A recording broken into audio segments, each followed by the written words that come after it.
Hi everyone, and welcome to another episode of Ask robtrek, where I try to answer your questions from the comments sections of my videos. And if you have any questions, feel free to leave them down in the comments below of this video. And if you find these videos helpful, of course, you can always buy me a coffee or make a small donation in links below. They are greatly appreciated.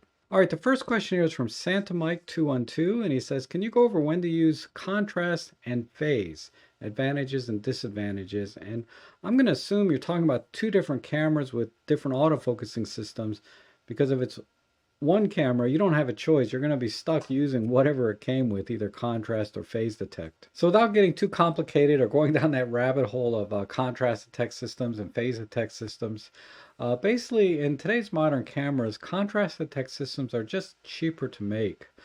So you can have very feature-packed entry-level cameras at very affordable prices. Now, technically, another advantage is that contrast detect systems can acquire focus more accurately, so you'll get sharper images. And again, that's been mitigated a lot in today's modern cameras, but that was an advantage at one time. Also, contrast detect systems are not susceptible to banding because of the autofocus system. And by banding, I mean like in the shadow areas, sometimes you would get banding. And that is still a problem today in some camera systems, where when you're pushing shadow areas, you start to see banding. And that's because of the way phase detect systems are designed. Now we'll talk more about that when we get into the phase detect auto system, but some of the disadvantages of a contrast detect system is their speed of focus. They're not very fast, and that's because of the way they focus. They don't necessarily know the distance of the subject from the camera, so it has to hunt a little bit, meaning it's going to rack focus from behind the subject to in front of the subject and back and forth until it can acquire the point of highest contrast and then lock focus. And this hunting can be a little bit undesirable in terms of a user experience, particularly when you're doing continuous autofocus with continuous shutter.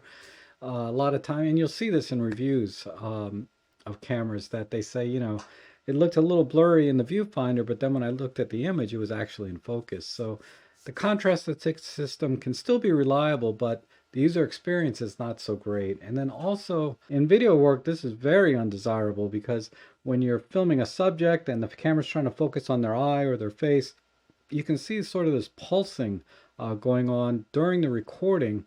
And of course, that's very undesirable. Now, the main advantage of phase detect autofocus system is primarily their speed of focus and smoothness in focus. And that's because of the way phase detect autofocus systems work is, and again, without getting too complicated, essentially what they do is they put another layer of lenses on top of the sensor that split the light into two. So you end up basically with a mirror image of the same thing. And then it compares the light between these two images.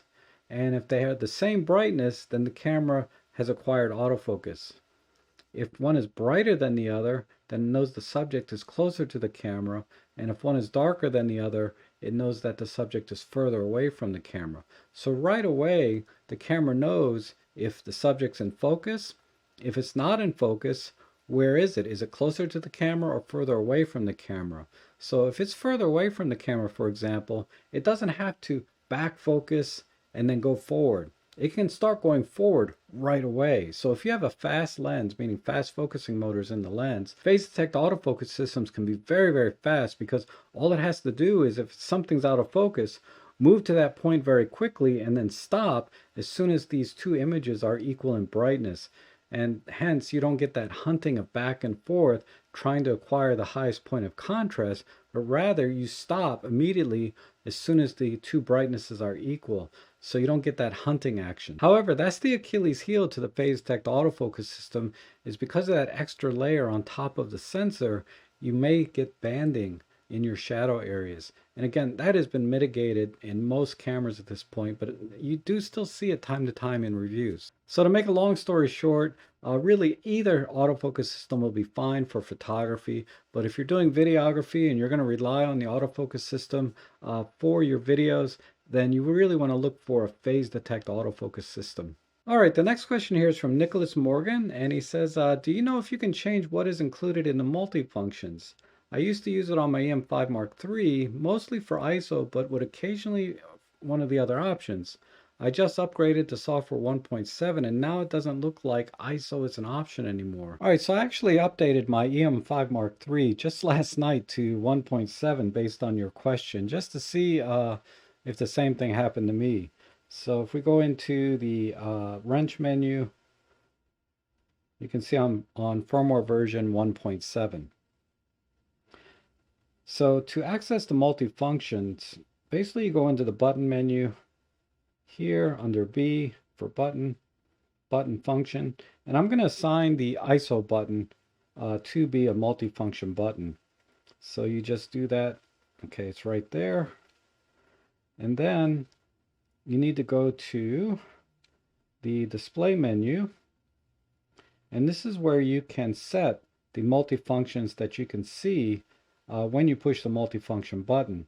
And by default, it looks like ISO has been disabled. So we'll just turn that on. We'll just turn them all on. See, yeah, that's everything. Okay, and then we'll just back out. So now, when you push and hold the ISO button, then rotate the dial, the multifunction menu will pop up. And you can see there's highlight and shadow, there's color, there's ISO. So I let go on ISO, and now when I push the ISO button, I can rotate and get, adjust my ISO. Or if I want to change the function to something else, I push and hold, I rotate the front dial. Let's say I want to control white balance this time. So I tap it, and then I can control white balance. And that's it. And so maybe what happened with the new firmware update is they unchecked the ISO function in the multifunction display menu. And all you have to do is go back there and turn it back on. All right, and the last question here is from Robert Hughes. And he says, on my Canon R5, I can lock my settings, which prevents me from accidentally changing something I've set. For instance, in manual, I can lock the shutter and aperture. I elected to leave the ISO unlocked so I can change it if needed. But the benefit is I won't accidentally turn a dial and move the shutter and or aperture. There's one button on top that says lock and makes it very easy to turn on and off. But I can't find anything similar on my OM1. Any suggestions? Okay, yes, I do have a couple of suggestions. Again, these are kind of workarounds because we don't have like a simple lock button, I think, like you said your R5 does. But you can do basically the same thing, and I'll show you how to do that. All right, so I put the camera into manual mode, just like in your example here. And all we have to do now is go into the menu. And let's go to the operations menu, go into dial settings, dial function, and select manual mode / bulb mode here. And let's just turn off the front and rear dials, like so. So now when you go to position 2, you'll disable the front and rear dials. But watch what happens. I'm going to switch to mode dial number 2, or lever 2. You'll notice that the dials are still working, right? And that's because you have to do another setting. So you go back into the menu and go down here to function lever settings. And you want to change this to mode 1. Change the dial function. Click OK there. And now, when I switch to position 2, you can see these got grayed out. And now when I rotate the dials, nothing's happening. There's one more setting you can set, and that's down here, and that's the lock. So you can turn this on for lock, and that disables 2 buttons. Not all of the buttons, but specifically it disables these 2 buttons here. So when I push these, nothing happens now. Oh, and then just to show you, the ISO button is still working. So even though the dials are locked, if you want to change your ISO, you just click the ISO button, rotate your dial, and then click it back and your dials are locked again. So that's basically how you can disable the shutter speed and aperture, but still be able to change ISO via the dials by switching the function lever 2 and the mode and etc. And of course, there's an endless number of variations and customizations you can do from here that might work better for you in the field, but those are the basic settings to get you started. So I want to thank all of you again for asking me questions because a lot of times I learn things along the way as well. And for the rest of you that may be watching, maybe we answered a question you didn't know you had, right? But if you found this video helpful, please consider buying me a coffee or making a small donation in the links below. They are greatly appreciated. And continue to ask me questions. I'll do my best to answer them. So until then, I hope to see you again soon.